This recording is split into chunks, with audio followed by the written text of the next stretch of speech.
All right, we're back with episode 3 of our secret podcast. 3 of our secret podcast that's turning out to not be so much of a secret because I keep telling more and more people about it. You keep telling, I'm not. Yeah, more people keep asking, and so I just keep letting them know, hey, we're doing this thing, and you should check it out. I'm going to say it's a secret as long as we do not publish it on our social media. Yeah, okay. Because I'm just not ready for certain people to hear it. But Who are those people, Liz? We will talk about that in different episodes. That's funny. Well, hey, everybody. Welcome again. It is exciting to be back in the studio with the one and the only Elizabeth Clyde. Very excited, Liz. And I sound almost normal, I think. You do. I think I'm like 98% better of the being amount sick. of Mucinex that is in your body is unbelievable. How much drugs I have taken over the past 8 days. Wow. Unbelievable. No, Yeah. I did not go to the doctor. But I feel like I went to the pharmacy and bought NyQuil enough to equal a doctor visit. No, I think we made the right choice. It came down to either an urgent care visit or just getting basically Mucinex DM from Walmart, which that was me decision. I was proud of that. Well, because my sore throat turned into a lot of congestion, and so we went from Dayquil, NyQuil, all the T's to Mucinex DM, and so finally I feel I am on the mend. On the mend. Thank goodness. Podcasters, you're getting to hear the almost normal voice of Elizabeth Clyde. But spoilers, it will always be a speech impediment, so I will never sound the greatest. Yeah, for sure. Well, what mug are you drinking from today, Liz? Today we have Colorado. Oh, we have a lot of friends in Colorado. That's exciting. Where did this one come from? So this one came from Zariah, who got me it on a trip. I think she went on a ski trip to Colorado. Typical. Snow-covered mountains and whatnot. Has a goat on it. I'm a fan of this goat, actually. That's cool. Well, this is probably going to be more or less our weekly rhythm, Liz, I think. It's not Friday. We're recording this on a Sunday. But I think every Friday will probably be our normal recording and posting time. So we've had a little bit of time in between recording the last podcast and this one. So maybe we can just do a really quick weekly recap of what we've been learning or experiencing, or something cool that's happened that we want to celebrate with each other, or really anything goes. Yeah, so just being a little under the weather, I have used that to be ultimately the laziest. The laziest. So I have been a couch potato this week, but I've kept up with like dishes. I cleaned out the closets, donated a bag of clothes. A big garbage bag of clothes. Yes. Closet is still overflowing, but I just kind of vegged out because I knew starting tomorrow I am going to be driving back and forth to Columbia for teacher training, and that's an hour and a half drive there. Gross. Hour and a half drive back. Twice a day for a week. Yeah. Tragic. So I decided not to stay the night because last year I stayed the night and I was just bored. So I knew this was coming, so I kind of gave that as an excuse to veg out even more. But then that resulted in me just feeling lethargic and unproductive, and then so I started feeling bad about myself. And I'm spiraling. Yeah, it was like a spiral down, and I'm like, I need structure and productivity in my life, or I just go into dark spaces. Oof. I'm like, am I even pretty anymore? Gosh. It got to that point because, like, I'm going to be honest. If you don't leave the house, you don't really change clothes. Yeah. And you just don't. I mean, I was still, like, brushing my teeth, putting on deodorant, but shower every other day type deal. And so I was not feeling very pretty or attractive. So I'm ready for a routine. Routine is the best. I think you need those lazy times every now and then. Every now and then. Not the whole summer? No. Okay. Absolutely not. I would go insane. For me, feeling pretty good this week. I'm not going to lie. I am on day 11 of doing the 75 hard challenge again. Not telling really anybody. I think I've only told one other person besides you that I'm doing it. Which is cool. Shout out to him. He just actually finished this past yesterday. Was his first day off. He completed it successfully. So I said, welcome to the elite club. because it's pretty cool. I mean, there's a lot of different things that you have to do when you do the 75 hard challenge, and so yeah, it's pretty wild stuff. So day 11 today had me feeling pretty accomplished during the week. I've realized that I'm only like 20 pages away from finishing a book that I've been trying to finish for a long time. So that's exciting. This program has me reading 10 pages a day, non-negotiable, which is really great. For me, it keeps that discipline, like you were saying, it keeps the structure and stuff. So that had me feeling mentally sharp and mentally really good. But yeah, it was a pretty standard week, I would say. Got some things accomplished at work, got some things accomplished at home, got some things cleaned up and tidied up and all that kind of stuff. So it's been, it's been a pretty good week. Can't really complain. Nice. Yeah, thanks. I needed the affirmation. I'm an Enneagram 3, so... We just kept on staring at each other. I'm like, what do you want me to say? Good job. I'm like Lady Gaga. I live for the applause. Okay. Well, hey, I want to translate. I want to transition. Okay. I want to segue, which I always thought was a really weird way to say transition, but people literally say it. But in my mind, I would always think of the actual segue that you would just lean forward on and move forward. You know what I'm talking about? Mm-hmm. They're pretty cool. They have them in some big cities and stuff. Thankfully, we never had them in Charleston. But I want to segue into kind of our main conversation today, if that's okay, Liz. I want to talk about seasons. And I think that most of our life has been marked by seasons. And I don't want to sound really shallow when I say this, because a lot of times when people talk about seasons, it can get really surfacey and it can get really just vanilla and bland.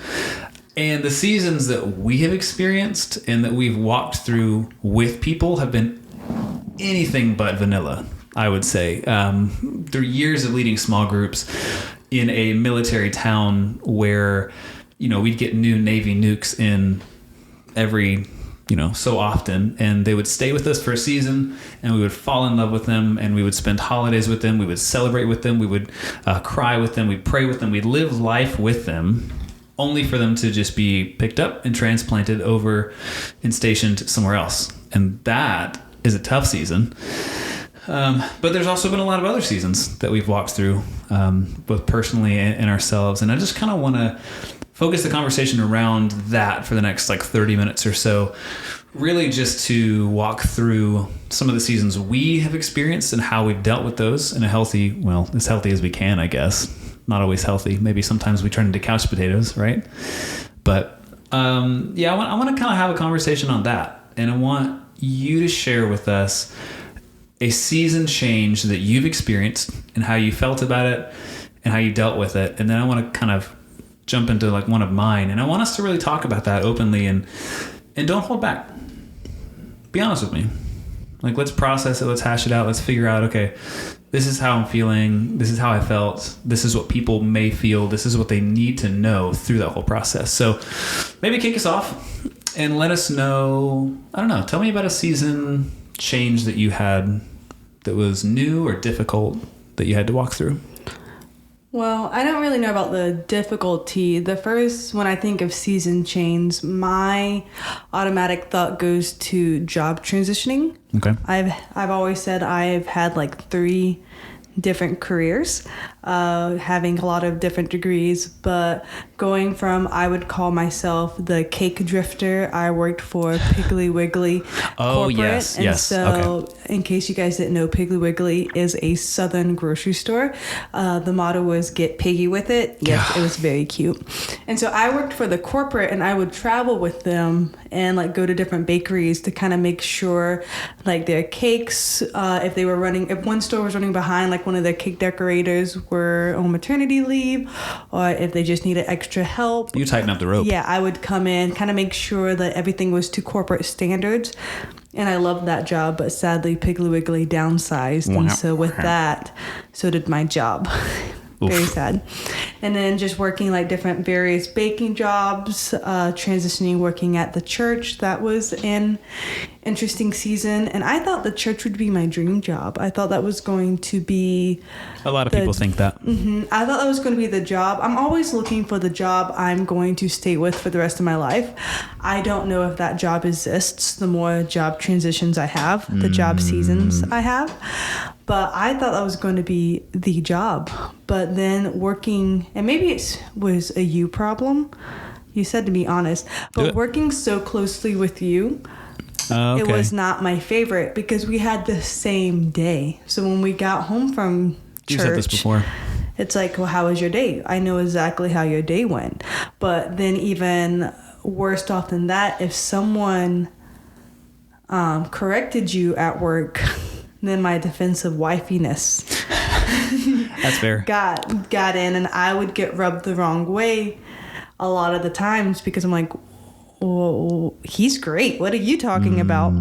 So I think that was surprisingly, working at the church was not the healthiest season for our marriage working together, which I would have never guessed that.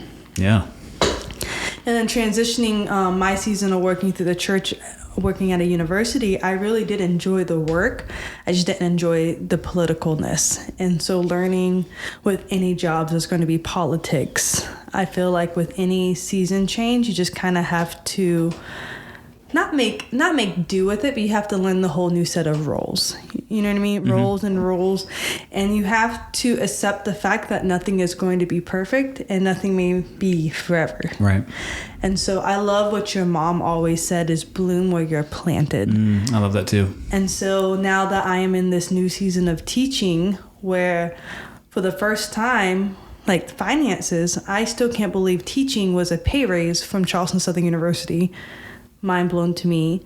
I have a great schedule. I enjoy what I do. Yes, like the administration and some of the like school politics is not the best, but honestly, church politics was not the best either. So And Piggly Wiggly politics, to be fair, like I there's really always enjoyed Piggly the pig Wiggly. was it, wasn't it? The pig, it was so good. I got paid for mileage. Corporate loved me. And You were the golden pig. I'm just kidding. I love the self-title I gave myself as Cake Drifter. It was a great time. But it also didn't pay that great, surprisingly. Okay. Trade-offs. So, yeah, trade-offs. But also didn't have a lot of responsibility. I went to work and I left because you can't take cake decorating home with you, which was nice. But you did as a side hustle. Yes, but not like the job. But even like just kind of understanding with seasons, it may not be forever. And you can choose whether you want to muscle out the season and like kind of like go against the grain and grit your teeth and just bulldoze through it. Or you can just loosen up and be like, okay, this is the season I'm in. How do I make the most of it? How do I bloom where God has planted me? How do I show light and just kind of be fluid through this season? Because we all know if you tense up and you're like, I just think of like when you get into a car crash, when you tense up, when friction comes your way, you hurt more the tenser you are. So just kind of being like loose with it, letting stuff roll off your bat. That's good. And making the most of whatever season you may be. And new is scary. I was so afraid to start this news job. I've never taught before. Your current job, okay. Yes. Yeah. I felt like a fraud. I felt like I had imposter syndrome. Because you didn't go to school for teaching. No, they literally pulled me from the streets into a classroom. I'm like, are you sure you want me? And with knives? To be in, with knives. Like, these kids could die. And then, and yes, I'm good at cake decorating, but I've never had to teach what I know. Yeah. And so I never felt like an expert in my field. So I didn't even feel qualified to teach culinary or to teach anything. And then you see all these kids and some of them have awful stories and you want to go above and beyond. Right. But with school tape and legal issues, I can't do what I want to do sometimes. You know what I mean? And so you really just have to maneuver and just figure it out as you go. Every day is a new day. Yeah. You almost have to work within the boundaries that you're given. Yeah. And I think you get creative. One of my favorite things I ever heard, I know Stephen Furtick is like a famous mega church pastor, so people are always like, man, he's so influential, all this kind of stuff. So there's 1,000 different sermon illustrations that we could pull from that would be my favorite thing. But one of my all-time favorite things I've ever heard him say was when he was referring to creativity within the church, and he goes, what we need to keep doing and start doing is thinking inside the box. You know, everybody's always like, man, you have to think outside the box, you got to get real creative, you have to do all this stuff. But he says, hey, I'm proposing that you think inside the box. Look at the people God has given you, look at the equipment God has given you, look at the buildings he's given you, look at the resources you have already in your hand. Is it all name brand? No. Sometimes I'm frustrated when I go down in the garage, Liz, because stuff's not Rogue or stuff's not this crazy giant brand. So like my full disclosure to everybody, my flat bench, and I just got an adjustable bench from some no-name company off Amazon that was the cheapest I could find, but also I didn't want my wife to kill me, so I bought it because I needed it. But sometimes I'll get frustrated because I'm going, it's not name brand, it's not as hefty as the other ones, it's a little shaky when I'm getting on it and doing stuff. But at the end of the day, if we can get to where, and kind of zooming out to all of our life now, if we can get to the place where we work inside the box and use what we have, we can still get the gains in the off-brand garage gym. We can still make a massive impact. Did you just hear my finger crack just now? Wow. Yes. That was intense. We can still make a massive impact on those students' lives, even with the red tape we have to navigate through and all that stuff. So I think you're right. I think it really comes down to just going, okay, what am I prepared to be okay with? And what hills am I going to die on? And what am I going to continue to pursue? I would say. So that's good stuff. I love that. Yeah, for me, in terms of season changes, I think, man, I've done everything. I started off in ministry at a super young age, running slides in kids ministry. I remember the old crappy HP laptop that we had. And it was on like this podium thing in the middle of this room. And it was just so cool that I was in the center of the room, like clicking on the slides to change the stuff. It was really cool. Was it ProPresenter back then or was it PowerPoint? What did you use? It was probably PowerPoint for sure. Gross. Yeah, no, it was insane. With Faith Island. Ooh, dating. Faith Island? Yeah, it was Faith Island. Was that the kid's name? Yeah, that was our kids ministry. Isn't that crazy? Interesting. Yeah, super wild. So I did that for a while. I mean, I got into puppet ministry, which was not as weird as it sounds. Everybody, don't give me crap. That was like the junk back in the day. Bro, I loved it. I was a kid buying books on how to get better at puppet ministry. I'm sure it's still in the attic somewhere. I need to find it and look at it again because that was so cool. Bring puppet ministry back.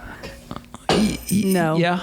I don't know. I think it has a place. It could be cool depending on your context. So I did that. And then eventually in middle school, I got into playing guitar. That put me on the worship team.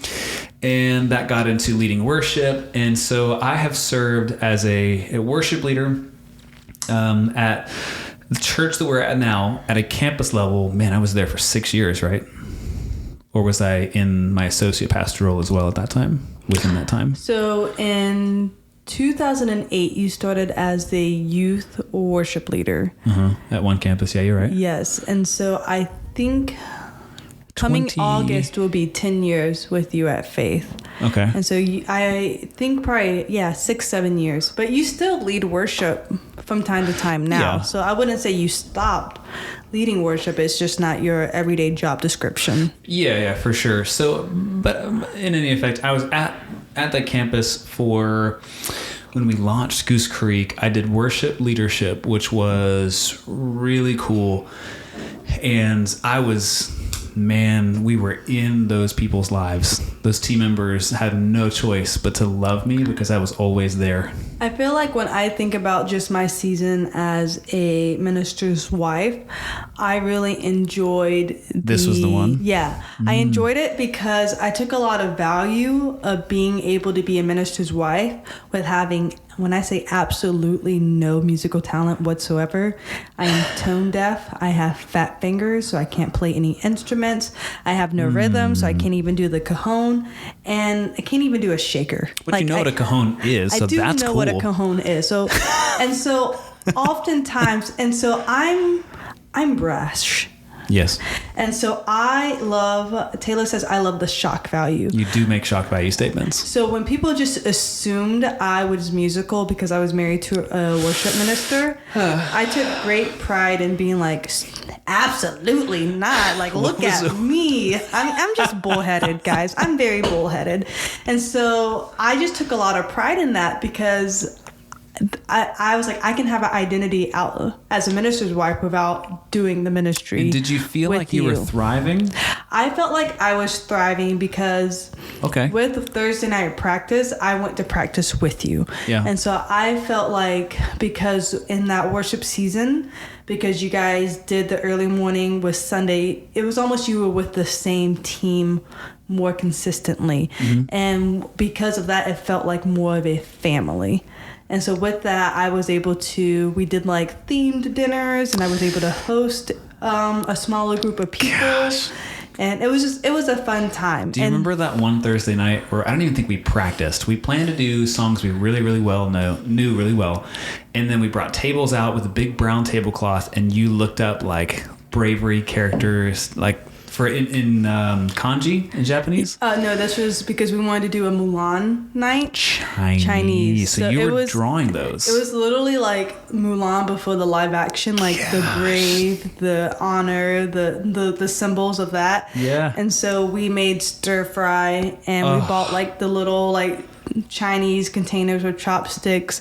And so that was just one of them. We also did like a movie night with The Greatest Show. And so we would just have host nights. And because of the season we were in, a lot of the band was young adults. Mm-hmm. So they didn't have because we were young adults too. Yes. And so they didn't have their own family. It was a lot of college students. Yep. And so they were more available to hang out. And so I think that also made a big difference. Whereas transitioning when you became the associate pastor, we still had cookouts and we had dream team members over at our house. But because those dream teamers, they were at a different stage of life than us. They were a little bit older. They had kids. Mm-hmm. Yeah. And they were busier, so it was hard. One was retired. A couple were actually retired, yeah. So we were able to get together every so often. Instead, if you think about it, we got together with the same group of the band members all the time. Twice a week. Even minimum. after church. Yeah. A lot, yeah. So, but it was Sunday morning, Thursday night, minimum hanging out. Plus other things, whereas Dream Team members is Sunday morning, but Sunday is such a whirlwind. Yep. And then once a quarter. And so I feel the camaraderie like left a little bit.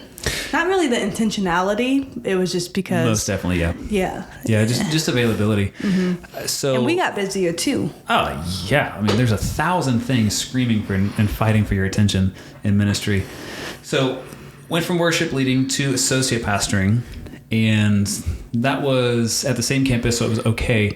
I'll say the most steep season change that I've experienced has been going from worship/associate pastoring at a campus level to being and serving as the creative pastor in my current capacity. Just to give you guys, if you're not, which maybe you're not from the church that we're at, we're a multi-site church, and every campus at a local level has their own staff, but then we've also got what's called a central team, which I get to serve on, and I get to resource essentially campuses with videos, graphics, training for a lot of different stuff like that.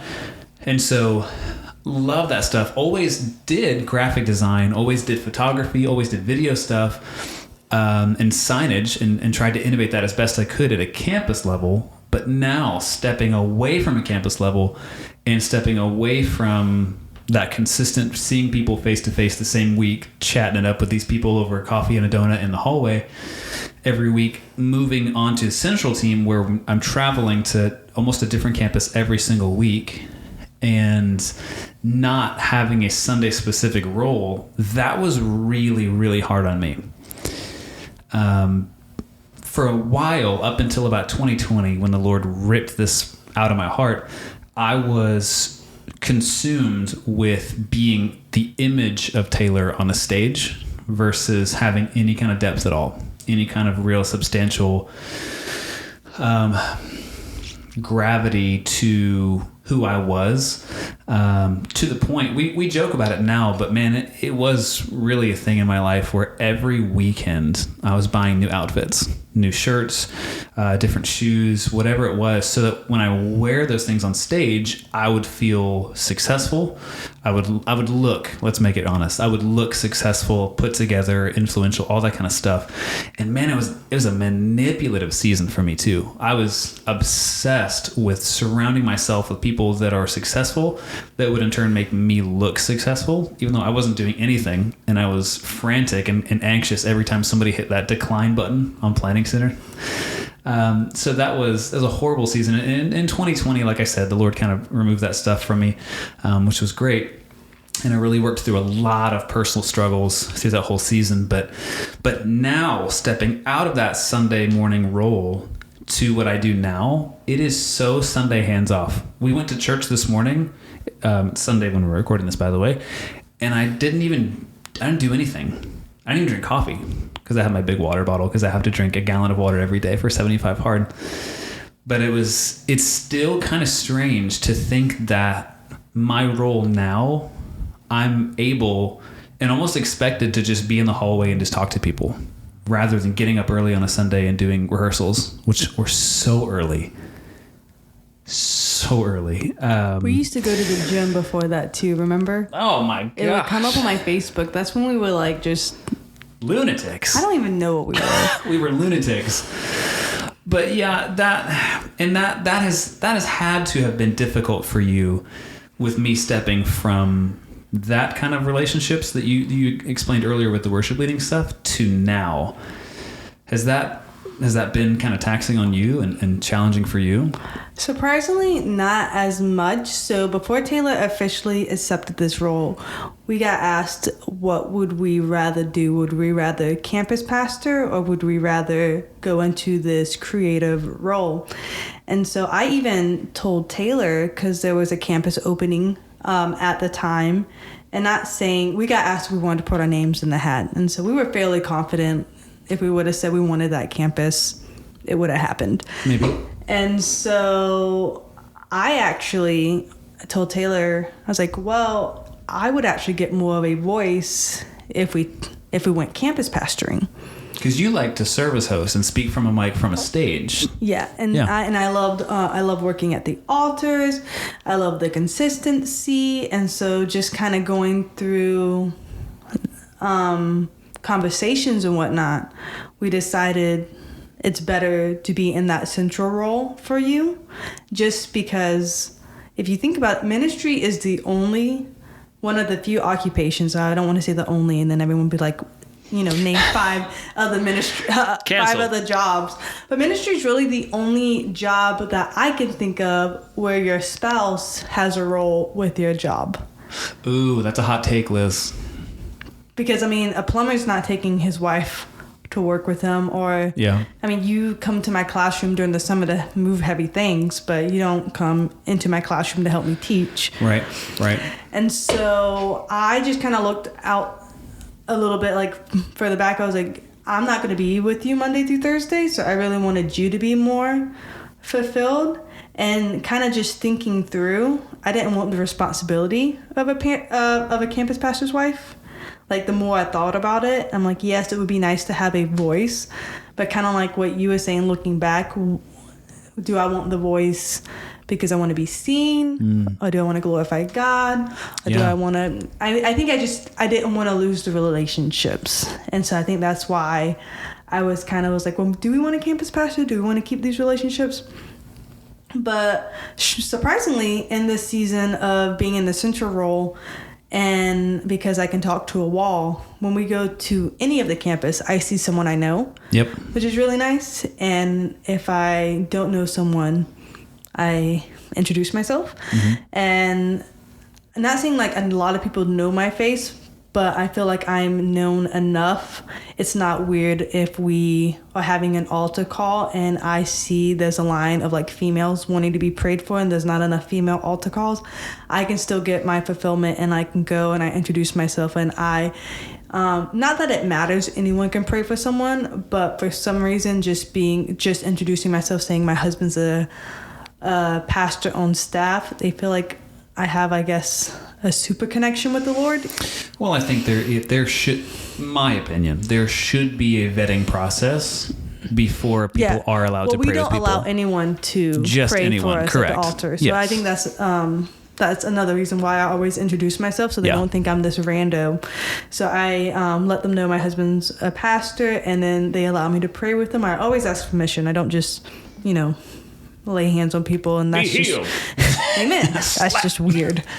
It does not. I remember just growing up, and I would go to the altars to pray, and then people would put hands on me, and then they would sway back and forth. So I would sway back and forth, and I was just trying to get along with me and God. Sometimes I wasn't even praying for anything in particular. I was just kind of giving glory to God, and people would assume I needed this super emotional experience, and I don't. Can I tell you that this morning I missed that? I was genuinely, I was praying. I had hands up or whatever, and I was just closing my eyes, and I was praying, and I wanted somebody to come over and to pray with me. Don't be a weirdo. Don't throw me to the ground, because I will not enjoy that. But at the same time, it's so funny that you say that, because today I remember going, gosh, I loved that, but I had an okay experience and did the whole time. So that's okay. It's not a bad experience, but I just firmly believe in asking people permission. Yeah, that's all. And there's nothing wrong with that, especially in today's world. But now, we invite people to go to the altar. So when people walk to the altar, it's usually they walk to a person to be prayed, or they wait in line. So yeah, some people will just go and kneel, but it's whatever your preference is. Yeah, definitely. Let's shift into a conversation for just a hot second on what to do when you are preparing for the next season. So you always say, we're really content with where we are, and we're in a great spot. What do we do as we live content in this? It's a weird, almost catch-22, where you're so happy with where the Lord has you, but also you're preparing for the next thing that he has for you. But also you don't want to stay stagnant. I was even thinking today, because with me being lethargic this past week, everything has been lethargic. So my daily devotions have been I can't even speak. So my tongue is lethargic. Everything is lethargic. So I'm just kind of thinking of that. And so even though I'm super content, doesn't mean I should be super content with where my relationship is in my Bible reading, my devotions. Even with us, if we just got content in our own relationships, then what doesn't grow dies. Everything.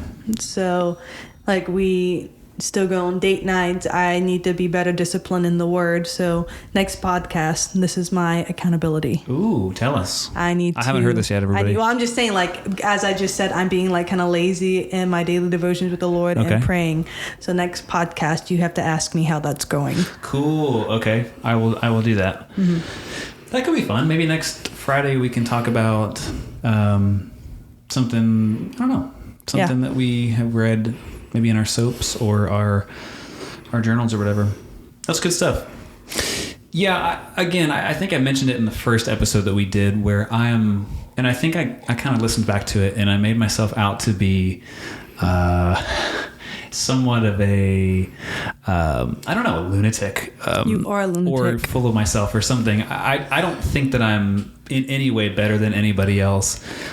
But I am insanely passionate about bettering myself in every sphere of my life. And I'll say that for the risk of sounding full of himself.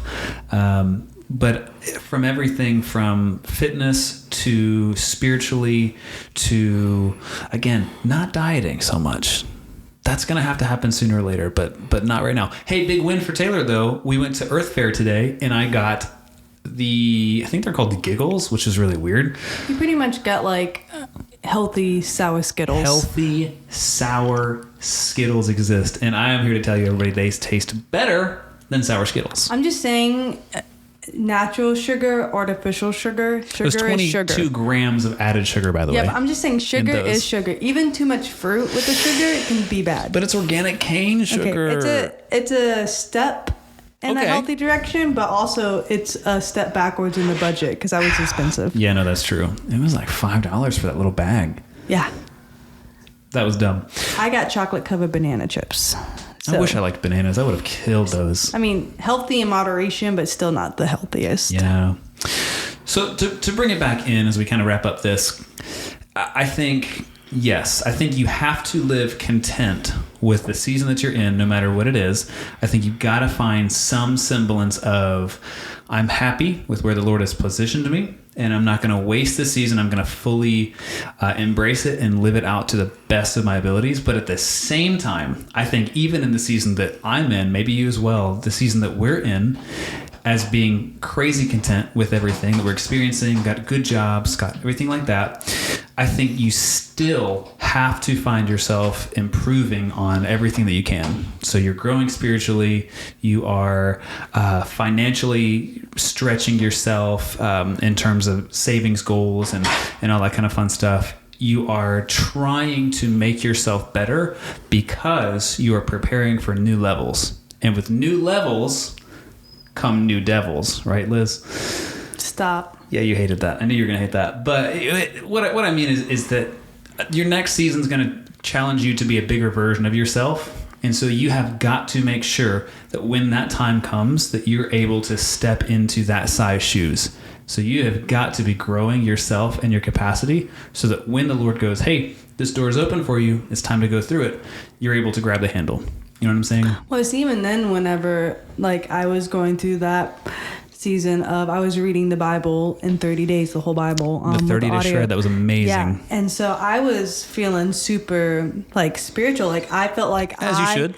had the whole armor of God on me. And it was during that time I ran into someone from my past that I needed to have the whole armor on, but I was prepared. Come on. So you never know when something is going to sneak up or whenever a storm's going to come, and you need to have the armor of God on you. Right. Like if I can honestly say, if that same scenario would have happened today or anytime this week, I would probably be a blubbering mess. Water. Yeah. Yeah. No, because I'm like you said, I'm already tired treading water. Yeah. Because I haven't been filling myself spiritually. And so I'm already running on like empty, even though we went to church. Like my personal spiritual life right now is just not where it needs to be. So it's always about bettering yourself. Yeah, you never know when those interactions are going to happen. You never know when that next season is going to take place. Yeah. So that was a great conversation, Liz. Thanks for having me. Yeah, thanks for joining us on the Clydes podcast. Hey, thank you guys. Secret diary. The secret journals of the Clydes. The chronicles of the Clydes. Chronicles of... What? Chronicles of... What is that show? The book called? Chronicles of... Narnia. Isn't that what it is? Is that what you're thinking Chronicles of Narnia? Maybe I am thinking of that. I don't know.